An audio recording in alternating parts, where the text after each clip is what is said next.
Public view on parasites are often negative, like an alien in your body devouring your body parts. We may even call a certain individual in our proximity a parasite if he or she is feeding of our hospitality. A few months ago, I decided to challenge this view on the parasites through a critical written reflection, questioning the behavioral changes parasites inflict on its hosts. Are they always negative, or can the parasite alter the host for the better? The last few years in particular, we have had a lot of focus on changing our behavior for the better, like in terms of environmental impact, and perhaps a few good-minded parasites can help us on our way. My first incident, as I call them, I talk about space as in a volume enclosed by a boundary condition, a space that is owned by someone on paper but provides no value and is not cared about. Think of an abandoned factory or abandoned building block. Even the gap of asphalt between buildings, maybe. It's just like hollow shells which humans can come in and take, maybe nature, maybe trash. It's leftover places, it's leftover of human construction. It's like the areas where our thoughts of transformation brought up to but not into. How about we give them a direction to become a part of the city instead? We often speak of cities as entities, but they are of course a unity made up of entities, where each entity become a part of the city's DNA, the unity, making every construction or transformation happening inside the city change the DNA of the city. So for these areas which are not cared for, there would be an incentive to where we can negotiate much more, because if they are not cared for, then what if we start caring for them? We can initiate, we can have a much larger say in how we will transform these spaces, because we come with a proposal, with the power of proposing the future. But in order not to get, you can say, kicked out or being evicted or amputated, this parasitic behavior that we install on these areas where there resides still air, as I call it, it provides no value. This area, it doesn't move. Maybe if we provide logistics or storage capabilities there, like the storage of goods, people, nature, etc., or providing the speed or quantity of the movement of these things, you can say then we can provide for the city in a much larger manner, and the city will not, hopefully not, amputate us. I do more than speaking, right, of course. I am active in making, and I was tasked to map an area in Hamburg with the intention thereafter to release a parasite onto this area. Here is not mapping of this site. It's not just wiggly white worms. It's really the site I have extracted here, and the negotiations happening on the site. And you can see a lot of negotiations on the site actually happen down this corner here, which actually happens to be the part in between the mainland Hamburg and the floating docks. So it's situated right there on the Elbe, and you can see there's a lot of negotiation happening there with unclear directions. And maybe that's a place where we could install our parasite, where there's a lot of room for negotiation.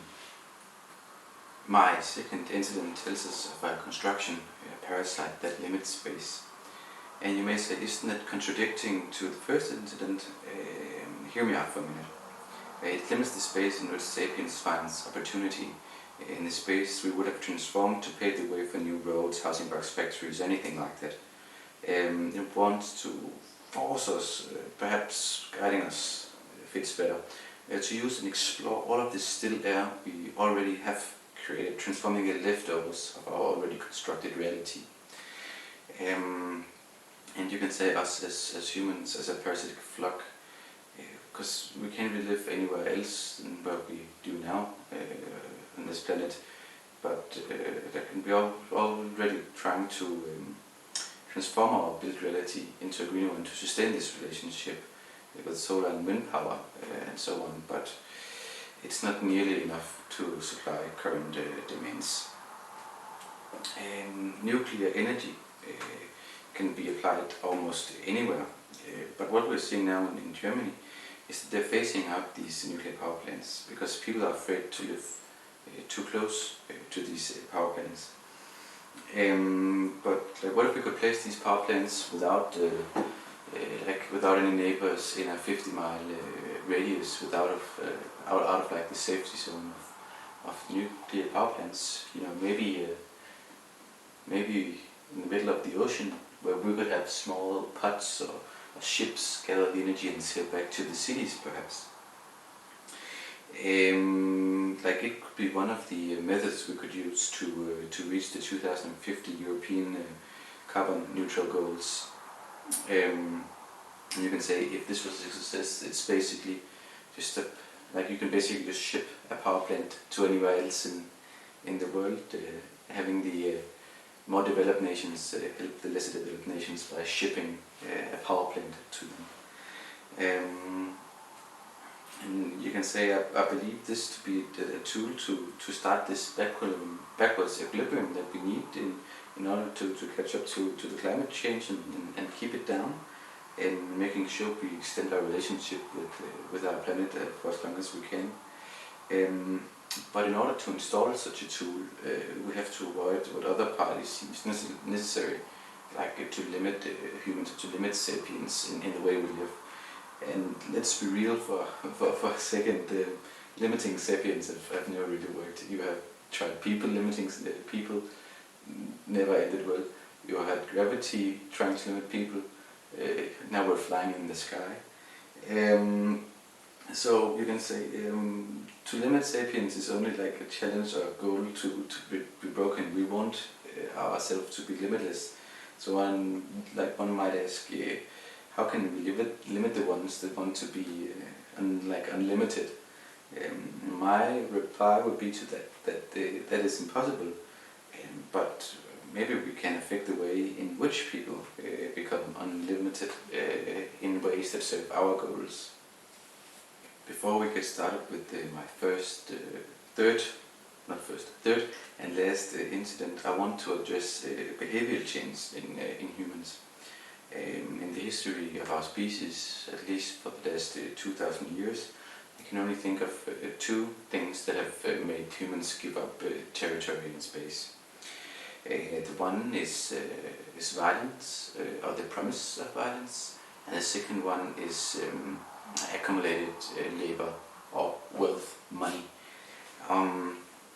So in order for us to install these parasites and transform the still air, we have to deliver one of these two promises to the inhabitants of our new, you can say, constructed parasite.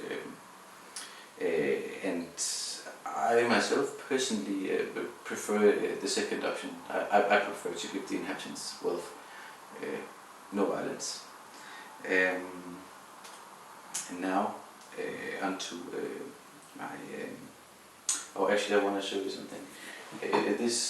All of these dots here representing batteries, 15,000 kilowatt hours in one of these pots.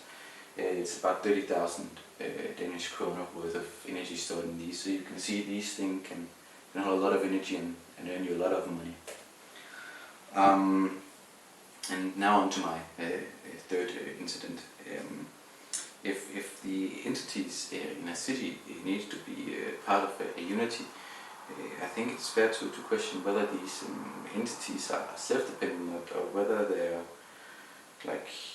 they must be part of a network. Surely they can be self-dependent if they're all part of a unity.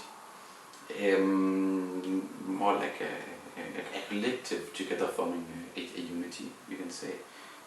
Like a construction, like a megatism, like a phenomenon of extraordinary scale. And you can say when we combine this parasitism and on an extraordinary scale,